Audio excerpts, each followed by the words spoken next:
cave supérieure de l'abbaye de Saint-Vivant.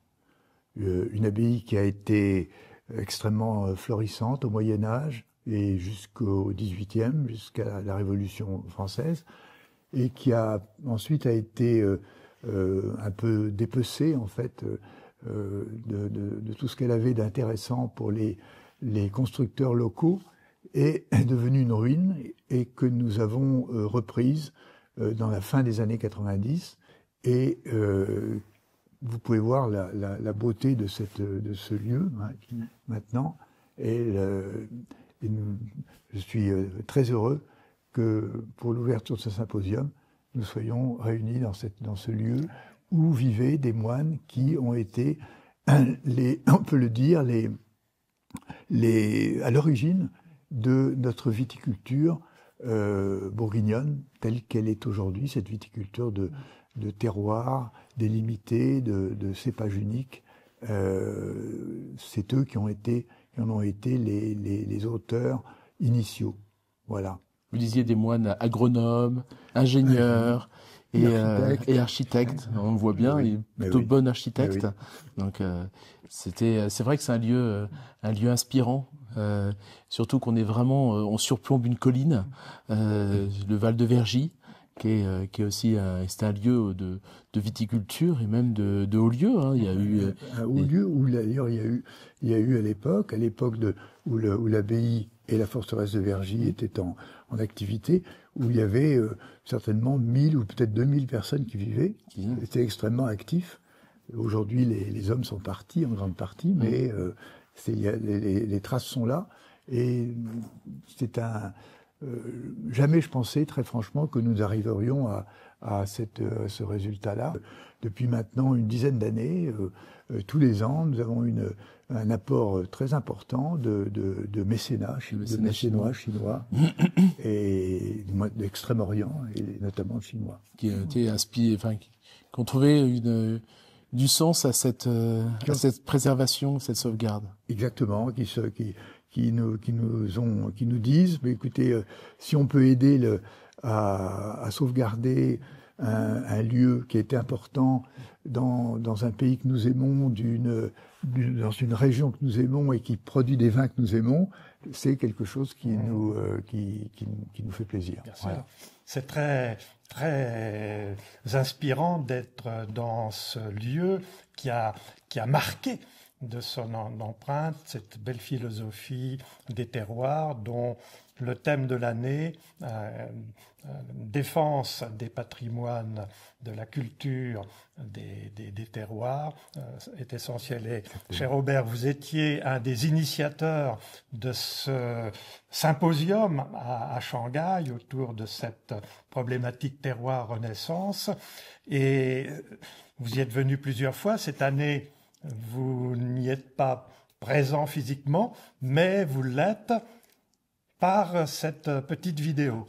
Et notre président Thibault Liger-Belair va vous poser quelques questions sur la thématique de ce symposium. Alors, je peux dire que je n'y serai pas physiquement, mais j'y serai en esprit, parce que c'est quelque chose. Si j'ai pu faire quelque chose pour ce symposium, il faut bien dire que c'est grâce c'est à cause de la passion de nos amis de T-Spirit et Xiang notamment, cette passion qui nous a remués tous, qui nous a fait bouger et qui nous a amenés là-bas. Et je veux dire que c'est une des... Bon, dans la vie, il y a un certain nombre de choses qui nous font chaud au cœur quand on y pense. Ça, c'en est une, parce que on pensait pas au départ qu'il y aurait que ça prendrait une telle dimension. Mais je trouve que, pour moi, j'ai l'impression en tant que vigneron d'être un peu comme cette architecture, un peu ces gardiens du temple. Dire que ici on a des pierres, et j'ai l'impression que notre terroir c'est des pierres, et qu'on se doit de préserver. Non pas qu'on est les propriétaires de ce lieu, on est juste des passeurs. Et dans ce côté passeur, il y a toujours cette volonté, à un moment donné, de faire comprendre pourquoi on y est aussi attaché à de la pierre, à une terre, à un lieu, parce que c'est un ensemble. Et je trouve que ce lieu a a beaucoup d'analogies finalement avec notre métier, de se dire on va essayer de faire tout ce qui est possible pour justement redonner peut-être encore en meilleur état ou en tout cas préserver. Il y a toujours cette idée de préservation et dans la préservation, faut faire comprendre, faut éduquer, faut transmettre. Dans la transmission, il y a l'éducation pas simplement de vin, mais surtout de ce lieu qu'il faut protéger et qui est tellement important. Sans transmission, on pourrait dire qu'il n'y a pas de culture. Parce que la culture, ça se construit par la transmission, en fait. Hein. Et cette transmission, c'est ce que nous essayons de faire en Bourgogne. Quelqu'un comme Thibaut est un des artisans de cette transmission. Et j'ai essayé de le faire moi-même avec l'inscription au patrimoine mondial, qui voilà. Pas de fausse humilité. Disons que je pense que tout ça participe de moyens de transmission sans lesquels cette culture ne mourrait à un moment quelconque. Et il faut vraiment transmettre. Et non seulement transmission ici, dans notre Bourgogne, mais aussi transmission de cette culture bourguignonne, celle du terroir, à d'autres régions qui ont envie de se l'approprier, comme la Chine. Bien sûr. Voilà, cette transmission-là est quelque chose d'extrêmement important pour nous tous, pour le monde en fait.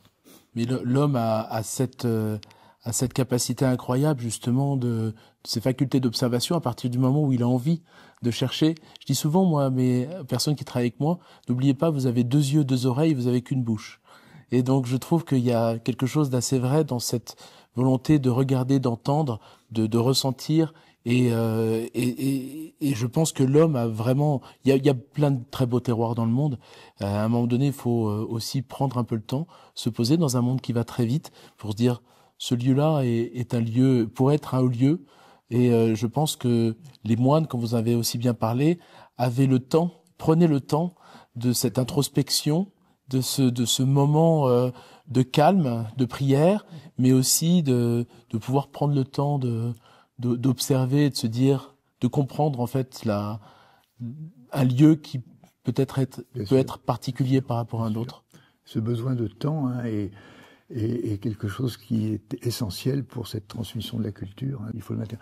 Et l'Association internationale des terroirs, l'AIT, c'est une de ces. Mais il y a vraiment cette volonté de porter un peu cette idée de terroir, cette idée de globale de terroir, et pas simplement d'une terre, pas simplement d'un climat, mais tout ce qui va autour, et les hommes aussi, parce que les hommes sont très importants, et d'essayer de transmettre ça, et d'essayer par justement ce prisme un peu de ces climats bourguignons, de ces hauts lieux, de montrer que on peut avoir ces analogies également dans d'autres terroirs. Alors évidemment en Chine, les terroirs du thé, c'est quand même quelque chose d'assez extraordinaire, cette diversité. Moi je connaissais peu, je l'ai appris.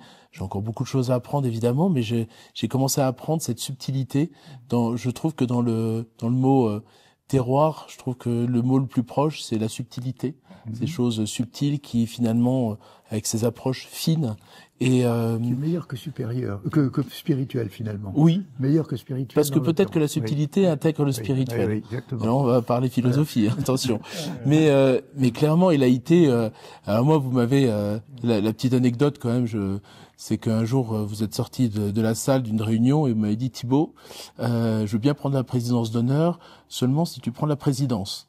Donc, ça n'a pas duré très longtemps. Hein. J'ai dit oui tout de suite parce que j'avais l'impression d'être